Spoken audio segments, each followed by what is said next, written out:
Jobiya Sebastian. ഞാൻ വരുന്നത് ഇടുക്കി ജില്ലയിലെ കഞ്ഞിക്കുഴി എന്ന സ്ഥലത്തു നിന്നാണ്. ഞാനിവിടെ ഒന്ന് ഉടമ്പടി എടുത്ത് 2023 ജനുവരി 10-ാം തീയതിയാണ്.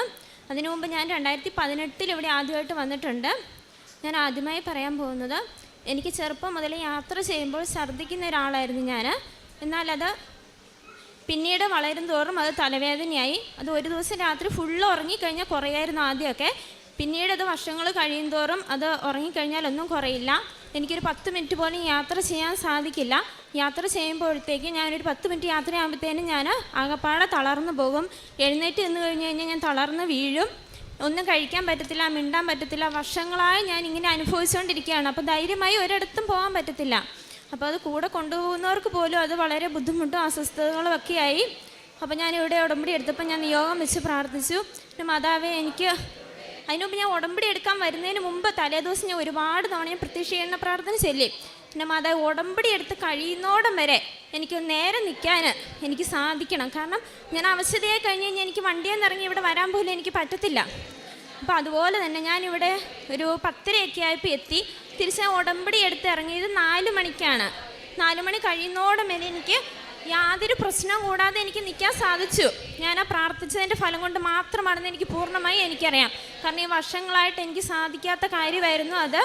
ഇവിടുന്ന് ഇറങ്ങി ഒരു ഗ്ലാസ് നാരങ്ങ വെള്ളം കുടിക്കാനും കൂടെ നിൽക്കാൻ എനിക്ക് സാധിച്ചു. പിന്നെ ഞാൻ പഴയ പടി തന്നെയായി. പിന്നീട് അതിൽ നിന്നെല്ലാം റിക്കവറായി. ഇപ്പം എനിക്ക് യാതൊരു പ്രശ്നമില്ല. ഡെയിലി ഞാൻ 2.25 മണിക്കൂർ ഇപ്പോൾ യാത്ര ചെയ്യുന്ന ആളാണ്. എനിക്ക് യാതൊരുവിധ അസ്വസ്ഥതകളോ ബുദ്ധിമുട്ടുകളോ എനിക്ക് ഉണ്ടാകുന്നില്ല. അമ്മ മാതാവ് എനിക്ക് വലിയ അനുഗ്രഹമാണ് എനിക്ക് തന്നത്. പിന്നെ 2015 മുതൽ എനിക്കൊരു അസുഖമുണ്ട്. 2018 ഡയഗ്നോസ് ചെയ്തത്. അൾസറേറ്റീവ് കൊളൈറ്റീസ് എന്ന് പറയുന്നൊരു അസുഖമാണ്. അത് വൻകുടലിലെ അൾസറാണ്. അത് കൂടിയ അവസ്ഥയായിരുന്നു. അപ്പോൾ അതിൻ്റെ പ്രശ്നം എന്ന് പറഞ്ഞു കഴിഞ്ഞാൽ രാത്രി പകൽ എന്ന് വ്യത്യാസമില്ലാതെ ടോയ്ലറ്റ് പോകാൻ തോന്നും. അത് ഒരു തവണ കയറി കഴിഞ്ഞാൽ ഒരു അരമണിക്കൂർ ആകാതെ ഞാൻ ഇറങ്ങില്ല. ഫുള്ള് ബ്ലഡായിട്ടായിരിക്കും പോകുന്നത്. നമ്മൾ നോക്കിക്കഴിഞ്ഞ് കഴിഞ്ഞാൽ റെഡ് കളറുള്ള പായൽ വെള്ളത്തിൽ കിടക്കുന്ന അവസ്ഥ അതുപോലെ തന്നെയായിരുന്നു പോകുന്നത്. അപ്പോൾ ഒന്ന് പോയിട്ട് ടോയ്ലറ്റിൽ നിന്ന് ഇറങ്ങിക്കഴിഞ്ഞ് കഴിഞ്ഞാൽ ഉടനെ തന്നെ എനിക്ക് വീണ്ടും കയറാൻ തോന്നും. ഇറങ്ങിക്കഴിഞ്ഞ് കഴിഞ്ഞാൽ നിൽക്കാനോ നടക്കാനോ എനിക്ക് പറ്റത്തില്ല. അതുപോലത്തെ അവസ്ഥയായിരുന്നു. അപ്പോൾ ഡോക്ടർ എന്നോട് പറഞ്ഞത്, ഇത് ലൈഫ് ലോങ് ഡിസീസാണ്, ഇതൊരിക്കലും മാറില്ല, ലൈഫ് ലോങ് ഞാൻ മെഡിസിൻ എടുക്കേണ്ടി വരും എന്നാണ് പറഞ്ഞത്. അത് കഴിഞ്ഞപ്പോൾ എന്നോട് പറഞ്ഞു അതിന് സൈഡ് എഫക്റ്റ് ഉണ്ട് താനും എന്ന് പറഞ്ഞു. അപ്പോൾ ഞങ്ങൾ കുറച്ച് നാൾ മാത്രമാണ് അലോപ്പതി കഴിച്ചുള്ളൂ. പിന്നെ കുറച്ച് നാൾ ഹോമിയോ, ആയുർവേദം ഇതൊക്കെ എടുത്തു. പക്ഷേ എന്നാലും ഇടയ്ക്കിടയ്ക്ക് എൻ്റെ അസുഖങ്ങൾ ഇങ്ങനെ കൂടിക്കൂടി വരാൻ തുടങ്ങി. അപ്പോൾ ഞാൻ ഉടമ്പടിയിൽ നിയോഗം വെച്ചു. ഇനി എല്ലാ ദിവസവും ഞാൻ പ്രാർത്ഥിക്കുന്ന സമയത്ത് പ്രാർത്ഥന കഴിഞ്ഞിട്ട് ഉടമ്പടി തൈലം എൻ്റെ വയറ്റിൽ ഞാൻ കുരിശ് വെച്ച് ഞാൻ പ്രാർത്ഥിക്കുമായിരുന്നു. എൻ്റെ മാതാവ് ഈ അസുഖത്തിൽ നിന്ന് പൂർണ്ണമായി എനിക്ക് മോചനം നൽകണം. കാരണം നമുക്ക് ധൈര്യമായി പുറത്തേക്ക് ഇറങ്ങാൻ സാധിക്കില്ല. ആ ഒരു അവസ്ഥയായിരുന്നു. അത് കഴിഞ്ഞ് 2 മാസം മുമ്പ് ഞാൻ എൻഡോസ്കോപ്പിയും കൊളോണോസ്കോപ്പിയും ചെയ്തു. ഒരിക്കലും മാറില്ല എന്ന് പറഞ്ഞ ഡിസീസാണിത്. അപ്പോൾ ഡോക്ടർ പറഞ്ഞു, ഇന്ന് എനിക്ക് അൾസറേറ്റീവ് കൊളൈറ്റീസ് എന്ന് പറയുന്ന രോഗം ഇന്ന് എനിക്കില്ല എന്ന് പൂർണ്ണമായി എന്നോട് പറഞ്ഞു. അത് ടെസ്റ്റ് ചെയ്തു, അതിന് റിസൾട്ട് കിട്ടിയ തെളിവുമായിട്ട് എൻ്റെ കയ്യിലുണ്ട്. പിന്നെ 2024 ജനുവരിയിൽ എനിക്ക് അതിശക്തമായ വയറിന് വേദന വന്നു. എനിക്ക് നിൽക്കാനോ ഇരിക്കാനോ എനിക്ക് പറ്റത്തില്ലായിരുന്നു. അത് ഞാൻ സ്കാൻ ചെയ്യാൻ വേണ്ടി പോയി. അപ്പോഴും ഞാൻ കാശുരൂപം പിടിച്ച് ഞാൻ പ്രാർത്ഥിച്ചു. അന്നൊരു ചൊവ്വാഴ്ച ഇവിടെ ലൈവായിട്ട് ഉടമ്പടി ധ്യാനം നടക്കുന്ന ദിവസമായിരുന്നു. അന്ന് ഞാൻ പ്രാർത്ഥിച്ചു, എൻ്റെ മാതാവേ ഈ വയറിന് വേദന ഇങ്ങനെ ശക്തമായി നിൽക്കുന്ന അവസ്ഥയിൽ എനിക്ക് ക്യാൻസർ ആവരുത്, എനിക്ക് ഓപ്പറേഷൻ്റെ അവസ്ഥ വരരുത്. എനിക്ക് നേരത്തെ ഫാറ്റി ലിവർ ഗ്രേഡ് 2 ആയിരുന്നു. അതിൽ നിന്നും അത് കൂടരുത്. ഈ 3 കാര്യങ്ങളാണ് ഞാൻ നിയോഗം വെച്ച് പ്രാർത്ഥിച്ചത്. ഞാൻ സ്കാനിങ് കഴിഞ്ഞപ്പോൾ ഡോക്ടർ എന്നോട് പറഞ്ഞു, ഇന്ന് തന്നെ അഡ്മിറ്റായി ഓപ്പറേഷൻ ചെയ്യണം.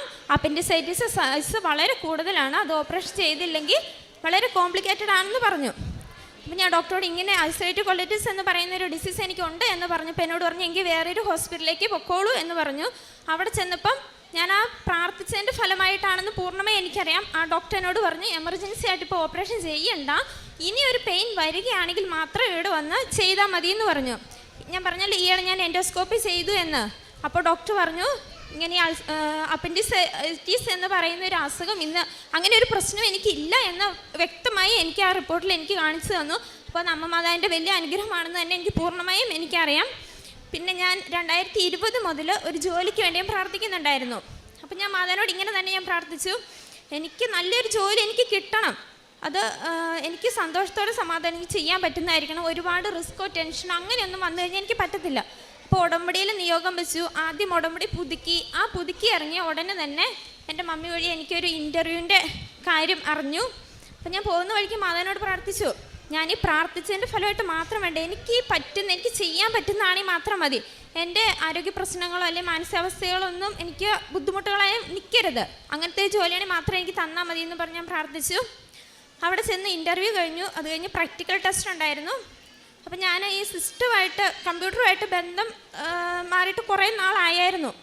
അപ്പോൾ ഇതിനു മുമ്പ് ഇൻ്റർവ്യൂവിന് പോകുന്നതിന് മുമ്പ് ഞാൻ ലാപ്ടോപ്പിൽ ടൈപ്പ് ചെയ്യാൻ നോക്കിയപ്പം ഒരു പാരഗ്രാഫ്, ഒരു സെൻറ്റൻസ് പോലും ടൈപ്പ് ചെയ്യാൻ എനിക്ക് പറ്റത്തില്ല. എൻ്റെ പെടലി അതുപോലെ കട്ടുകഴുപ്പും മരപ്പുമായിരുന്നു.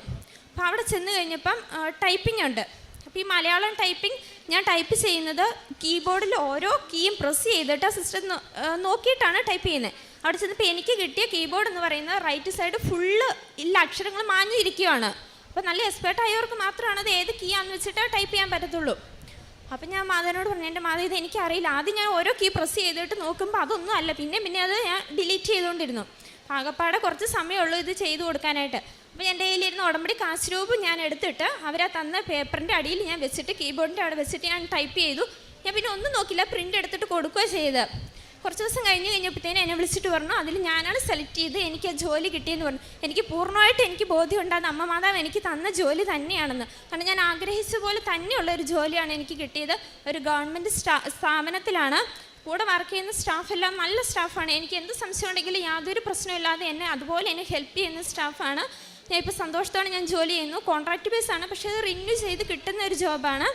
അപ്പോൾ അതിന് ഞാൻ അമ്മ മാതാവിനോട് ഒരുപാട് നന്ദി പറയുന്നു. പിന്നെ ഇത് എൻ്റെ മോനാണ്. നേരത്തെ ഓരോ മാസവും പനി, ചുമ, ജലദോഷം ഈ വിട്ടുമാറാണ്ട് നിൽക്കുമായിരുന്നു. ഞങ്ങൾ ആൻറ്റിബയോട്ടിക് ഒരുപാട് എടുക്കുമായിരുന്നു. അപ്പം 2022 ഡിസംബർ ആയപ്പോഴത്തേനും കൊച്ചിന് ഒരു ദിവസം പെട്ടെന്ന് ഫിക്സ് വന്നു. ആ സമയത്ത് ഹോസ്പിറ്റലിൽ കൊണ്ടുപോയ വഴിക്കൊക്കെ ഞാൻ മാതാവിനോട് പ്രാർത്ഥിച്ചു, എന്തെങ്കിലും ആൾക്കാരെ കയറി സാക്ഷ്യം പറയാൻ പറ്റുമ്പം ഞാൻ എൻ്റെ കുഞ്ഞിൻ്റെ കാര്യം പറഞ്ഞ് സാക്ഷ്യം പറഞ്ഞേക്കാം, എൻ്റെ കൊച്ചിനെ കാത്തു രക്ഷിച്ചാണ് എന്ന് ഞാൻ പറഞ്ഞു. ഹോസ്പിറ്റലിൽ ചെന്ന് ഞങ്ങൾ 9 ദിവസമായിട്ട് അഡ്മിറ്റായിരുന്നു. ആ സമയത്തെല്ലാം പനി ഇങ്ങനെ കുറയാണ്ട് നിൽക്കുമായിരുന്നു. പിന്നെ ഉടമ്പടി നേർച്ച വസ്തുക്കൾ എൻ്റെ കൈ കിട്ടിയപ്പോൾ ഞാനത് ഉപയോഗിച്ചു. അതിൻ്റെ ഫലമായിട്ട് പിന്നെ പനി കുറയാൻ തുടങ്ങി. പിന്നെ ഇന്ന് വരെ 2022 അങ്ങനെ ഫിക്സ് ഉണ്ടായത്. പിന്നെ ഇന്ന് വരെ കൊച്ചിന് യാതൊരു കുഴപ്പവും ഇല്ല. അതുപോലെ പെട്ടെന്നുള്ള പനി, ചുമ, ജലദോഷം അങ്ങനെ ഇല്ല, വരുന്നുണ്ട്, പക്ഷെ അതുപോലെ അടുപ്പിച്ച് വരുന്നില്ല. അപ്പോൾ അതിന് അമ്മ മാതാവിന് ഒരുപാട് നന്ദി പറയുന്നു. പിന്നെ എൻ്റെ കയ്യിൽ ഈ 2 വിരലിൽ ഈ കടുകിൻ്റെ വലുപ്പത്തിൽ, കടുകിനെ അടുപ്പിച്ച് 2-3 വെക്കില്ല, അമ്മാതിരി ടൈപ്പിൽ അരുമ്പാറ പോലെ ഉണ്ടായിട്ടുണ്ടായിരുന്നു. അപ്പോൾ ഡോക്ടറെ കാണിച്ച് പറഞ്ഞു അത് വലുതാവുകയാണെങ്കിൽ നമുക്ക് കരിച്ച് കളയാമെന്ന് പറഞ്ഞു. പക്ഷെ അത് വലുതാവുകയല്ല ചെയ്യുന്നത്, അടുത്തേക്ക് സെയിം സാധനം സ്പ്രെഡ് ചെയ്ത് വരുമായിരുന്നു. എല്ലാ ദിവസവും ഉടമ്പടി നേർച്ച വസ്തുക്കൾ ഉപയോഗിച്ചതിൻ്റെ വഴിയായിട്ട് അപ്പോൾ എനിക്ക് യാതൊരു പ്രശ്നം, എൻ്റെ കയ്യിൽ എവിടെയാണെന്ന് അറിയാനൊരു പാടുപോലും ഇല്ലാണ്ട് എനിക്ക് മാറിക്കിട്ടി. കാരുണ്യപ്രവർത്തികളായിട്ട് ഞാൻ ഞാൻ പത്രം വിതരണം ചെയ്യാറുണ്ട്. ഒരു പത്രം മാത്രം കയ്യിൽ വെക്കും. അപ്പോൾ കൊച്ചെന്നോട് പറയും, അമ്മ ഒരു പത്രം എനിക്ക് വേണമെന്ന് പറഞ്ഞിട്ട് അങ്ങനെ വെക്കും. കൊച്ചിനും എല്ലാ ദിവസവും ഞങ്ങൾ 3 പേര്, ഞാൻ ഹസ്ബൻഡ് കൊച്ചു, എല്ലാ ദിവസവും ഞങ്ങൾ ഉടമ്പടി തൈലം കുരിശ് വരയ്ക്കാൻ എങ്ങോട്ടും ഇറങ്ങാറില്ല. പിന്നെ പത്രം വിതരണം ചെയ്യും, ഞാൻ പറഞ്ഞല്ലോ, ഇപ്പം ഒരെണ്ണം മാത്രം കയ്യിൽ വെക്കും, ബാക്കി എല്ലാ പത്രവും ഞാൻ വിതരണം ചെയ്യും. പത്രം വിതരണം ചെയ്യുമ്പം ഓരോരുത്തരുടെ മുഖഭാവം മാറുമ്പോഴെല്ലാം സങ്കടം വരാറുണ്ട്. പക്ഷെ എന്നാൽ പോലും ഞാൻ മടി കാണിക്കാറില്ല, പത്രം ഒന്നും ഞാൻ കൂട്ടി വയ്ക്കാറില്ല. പിന്നെ ഓഫീസിലാണെങ്കിലും ബസ്സിൽ യാത്ര ചെയ്യുമ്പോഴാണെങ്കിലും എൻ്റെ അടുത്ത് ഇരിക്കുന്നവർക്ക് വേണ്ടിയിട്ട് അവരുടെ സങ്കടങ്ങൾ കേൾക്കുമ്പോൾ ഞാൻ കൃപാസന മാതാവിനെ പറ്റി പറയാറുണ്ട്. അവരത് ആകാംക്ഷയോടെ കേൾക്കാറുണ്ട്. പിന്നെ എനിക്ക് നമ്പറൊക്കെ അറിയാവുന്നവരാണെങ്കിൽ ഞാൻ ലിങ്ക് അയച്ചു കൊടുക്കാറുണ്ട്.